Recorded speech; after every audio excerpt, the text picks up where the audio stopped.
Colorado River. Colorado River. Colorado River. Colorado River. Colorado River. Colorado River. Colorado River. 40 million Americans depend on the water from that river.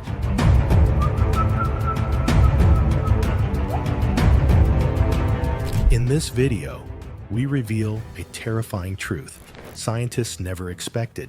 Something is stealing the Colorado River from beneath our feet. Shocking satellite data, collapsing farmland, and a vanishing lifeline that 40 million people depend on. This isn't just a drought. It's a geological emergency in slow motion, and no one saw it coming. In 2025, the Colorado River isn't just drying up, it's sinking. Climate change is taking a dramatic toll on the Colorado River system that provides water to nearly 40 million people in 7 states. Satellite technology, originally developed to study distant planets, has been turned on the American West, and what it uncovered has rocked the foundations of hydrology. Entire landscapes are collapsing, inch by inch, because of what's happening underground. Groundwater depletion, once thought to be gradual and manageable, is now accelerating land subsidence across key agricultural zones in Arizona, California, and Nevada. Fields that once flourished are sinking into themselves, turning fertile basins into fragile, crumbling crusts. Subtle depressions have widened into scars stretching across entire counties, visible only from orbit, but devastating on the ground. And here's the twist. Researchers found that the Colorado River Basin has lost more water in unseen groundwater withdrawals than the total volume of Lakes Mead and Powell combined. That means the crisis isn't only what we see above ground, it's the catastrophic void below that's sealing the river's fate.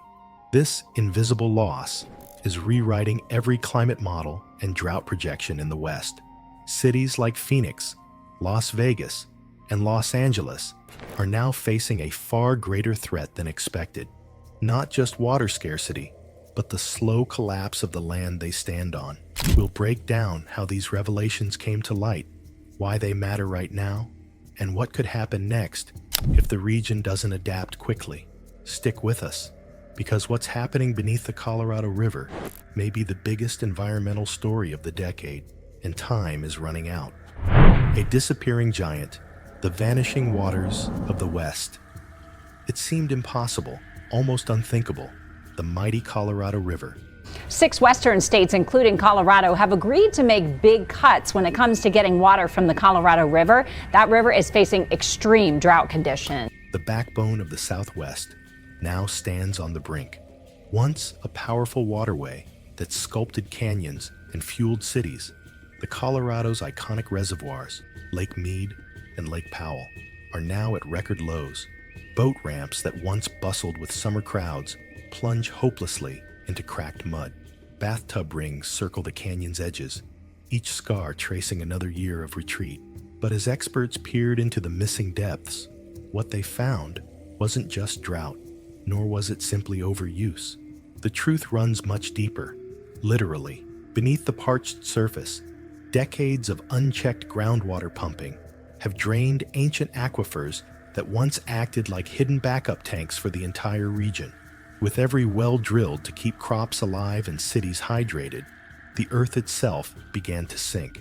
In satellite imagery, this phenomenon appears as slow-motion subsidence, valleys caving in by inches each year, their weight collapsing into hollow space once filled with water. In places like California's Imperial Valley and Arizona's Pinal County, the ground has dropped so dramatically that it has begun to fracture roads, warp canals, and damage critical infrastructure. This land loss isn't reversible, and it means that even if water returns, the underground reservoirs may never fully recover. What's drying up isn't just the surface flow of a river, it's the very ability of the land to hold water at all. And that, scientists warn, is a disaster unfolding in silence. A new shocker, revealed in recent years, lay unseen, far below the surface, a vast, invisible drain. Scientists analyzing satellite data discovered that for every gallon lost from the river's surface, an even greater portion was vanishing underground. Reservoirs fell, But aquifers, the hidden lakes beneath the desert, were plummeting too. This wasn't just a surface crisis, it was a deep, escalating emergency with life-changing implications for the region. How did we get here? For decades, the story was framed as historic drought, a fluke of weather cycles, or the predictable toll of a growing civilization layered over a fragile ecosystem. Irrigation canals snaked across sun-baked valleys, crops flourished in the desert, and suburbs spread in the name of progress. But while policymakers debated, a silent reckoning was unfolding beneath their feet. As the river shrank, millions more acre-feet of water have been quietly drawn from aquifers that once served as the region's long-term savings account. Groundwater wells plunged ever deeper as farmers and cities pumped reserves built over thousands of years. Unlike the majestic flow of the river, the collapse of groundwater played out in silence. Wells dried up suddenly, leaving communities without water, forcing tough choices. Was this a temporary blip, or a warning that the era of abundance, built on America's greatest rivers, was coming to a close? Invisible loss, cracking the code with satellites. To solve the mystery of the Colorado's Vanishing Act, researchers turned to technology originally meant to map the planets. It was a rare scientific breakthrough. Teams from multiple universities pooled decades of satellite imagery, calibrating sensors to track not just the river's dwindling surface, but the subtlest changes in elevation across hundreds of miles. The results stunned hydrologists. Instead of just seeing exposed mud and dropping shorelines, satellites revealed a hidden sagging of the land. As groundwater was pumped out, the earth above these emptied voids began to subside, sinking millimeter by millimeter year after year. Some agricultural basins in Arizona and California, long lauded as breadbaskets, are literally collapsing under their own weight. What's even more concerning was the realization that over the past 2 decades, the Colorado River Basin's aquifers have lost more water than the combined capacity of all its major reservoirs. This loss was virtually invisible. No news stories, no viral drone footage, only subtle clues revealed by measuring the Earth from space. Scientists quickly recalculated their models. New data showed that the silent drain underground had quietly outpaced even the dramatic headlines about shrinking lakes and record low flows. Nearly 70% of the region's water shortfall, they discovered, wasn't just due to lack of rain or surface diversions, as previously believed, but to these ongoing subterranean withdrawals. The realization forced researchers, policymakers, and the public to confront a new reality. The invisible engine of decline had been operating in plain sight. How long can the Southwest survive, drawing from a hidden reservoir that, once tapped, may take centuries or longer to refill? The dust factor, a shocking accelerator revealed. Yet if the groundwater crisis represented a slow-motion collapse, another revelation came as a thunderbolt, fast, visible, and deeply unsettling. For years, hydrologists tracked river flows, snowpack, and soil moisture as the main measures of the basin's health. What they missed was a stunning natural shortcut, a chain reaction set off by the region's most overlooked ingredient, dust. It started with a simple question. As droughts intensified and vegetation died back, what happened to the bare, exposed land? Scientists suspected that the West's surging dust storms played a role in the river's fate, but only recently did anyone map the mechanism in detail. By combining ground sensors, lab snow studies, and high-resolution time-lapse photography, researchers measured the true power of dust. The answer, and its consequences, shocked them. When high winds whip dust off parched soils and deposit it in the Rockies' snowy peaks, something extraordinary happens. That dust, dark against the white snowpack, absorbs more sunlight, warming and melting snow from above. But how quickly does this play out? Researchers found that dust-laden snow can accelerate melt by up to 1 millimeter of water equivalent per hour at peak sunlight. At first, it seems minor. Over a single spring, though, that effect triggers early runoff, causing water to leave the mountains months ahead of schedule. Suddenly, a feedback loop emerged. As droughts killed plants, more ground became exposed. Windstorms picked up ever more dust, which then melted the snow, sending precious water rushing away before people or ecosystems needed it. The slow, reliable release of water became a wild, erratic flood. Reservoir managers, who once prided themselves on forecasts made months in advance, were left scrambling as new models struggled to account for this overlooked factor. The impact? A race against the sun. When snow melted prematurely, it dried out mountain soils and left rivers low by midsummer, choking off flows when cities and fields needed them most. The desert's dust was rewriting the river's fate, and for the first time, scientists were able to put numbers to this hidden force. Who knows what other seemingly small factors may yet be waiting to tip the balance in these critical watersheds. The challenge to the old models. 2025's scientific reckoning. The collision of these discoveries, runaway groundwater depletion, and the turbocharged power of dust sparked a crisis within the scientific halls of the Colorado River Basin. For decades, water managers relied on historic snowpacks, river gauge records, and well data to predict the future.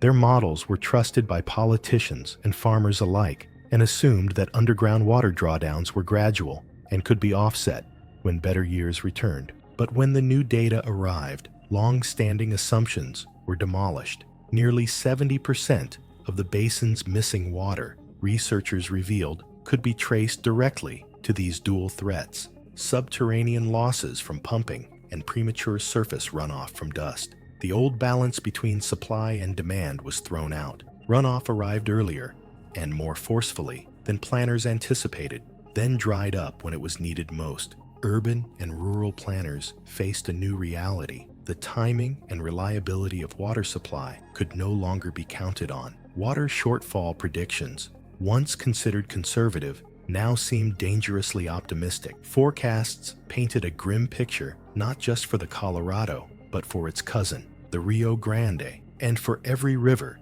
that depends on Rocky Mountain snow. Soil moisture, vegetation health, and other environmental signs spiraled downward. The region wasn't just getting drier. Its water was slipping away both above and below ground, often before anyone could respond. State governments worked to process the implications. As one scientist declared at an emergency summit, "We thought we were dealing with a man-made drought. Instead, we're facing a fundamentally altered system, driven by processes we barely understood." Yet the revelations didn't just spark panic. Instead, they galvanized a movement, forcing leaders, scientists, and citizens to confront choices that had long been ignored. Dust, sun, and the new race for survival. So, what does this mean for the people who depend on the Colorado River and its vast watershed? These recent discoveries have reframed an old story into a fierce, unpredictable competition between nature, technology, and human adaptation. First, the dust effect. Never before had such a subtle, pervasive force taken center stage in a water crisis. In high-altitude experiments, researchers watched as pristine snowpacks, gleaming banks of future river flow, turned gray and slushy under layers of airborne dust. They proved, in real time and across entire mountain zones, that as little as a single spring storm's worth of dust could trigger some of the earliest melt on record. Communities that relied on carefully timed snowmelt suddenly saw their water cycles upended.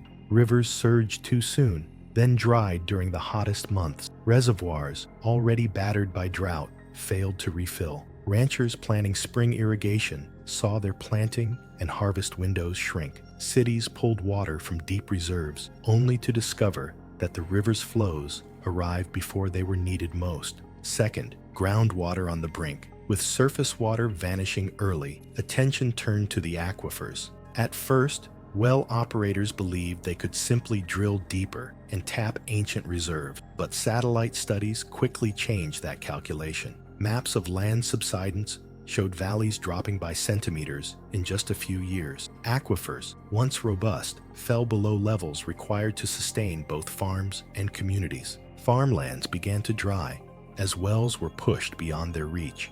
What's become clear is a system under pressure on all fronts.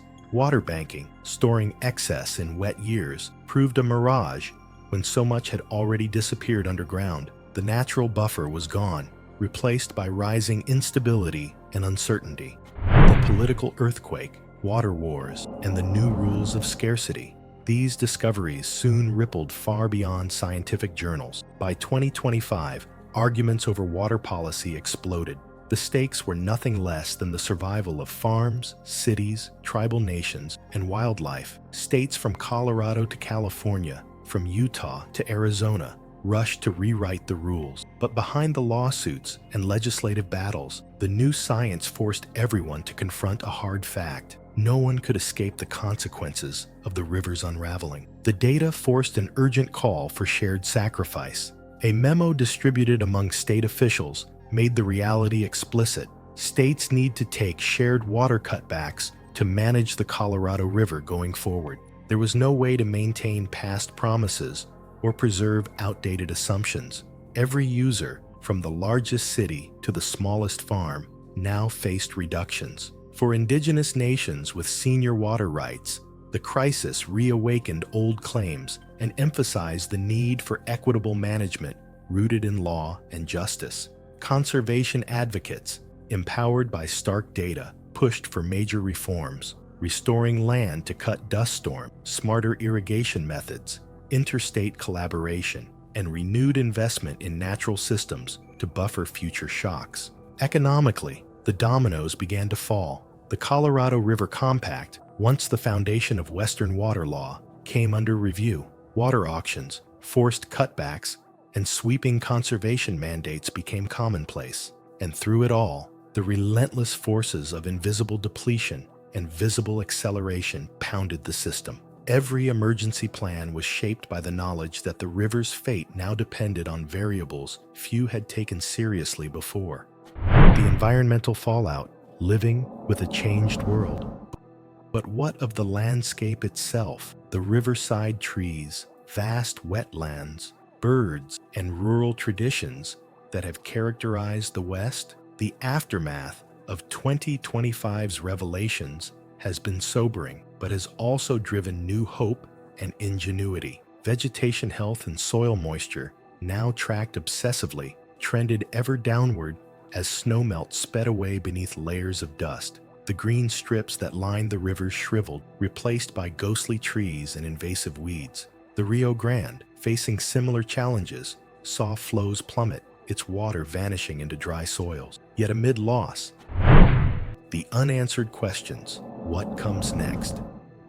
As 2025 unfolds, with headlines roaring and debates raging, everyone who depends on the Colorado's waters, from anglers to city planners, tribal elders to tech entrepreneurs, faces an ecosystem at a turning point. These recent discoveries have forced a deep reckoning, not just with water management, but with the very stories and values people rely on to justify their presence here. Or are these feedbacks, unleashed by years of overuse and climate shifts, now locked in for generations? The questions go to the heart of survival on a continent once characterized by vast, abundant waters. Yet hope persists in the ingenuity of local communities, the courage of scientists, and the collective willingness to face uncomfortable truths. New water models, based on hard-won information, are spreading quickly. A culture that once based its fortunes entirely on water imports and diversions. There are stories from all over. A school launching a dust-trapping garden,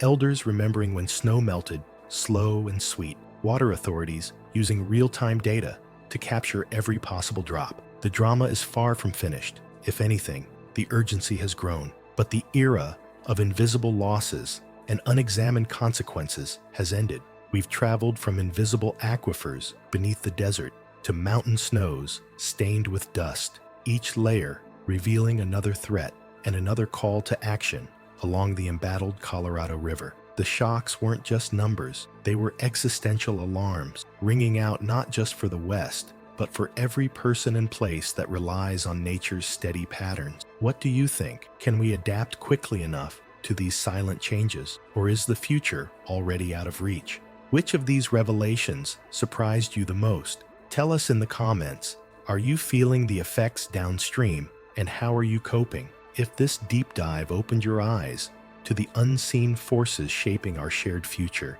hit that like button and share the news. Don't forget to subscribe and ring the bell so you never miss another urgent episode on the big discoveries shaping our world right now. And above all, keep your mind open and your questions sharp. Sometime, the greatest dangers and the best hopes are the ones we never thought to look for.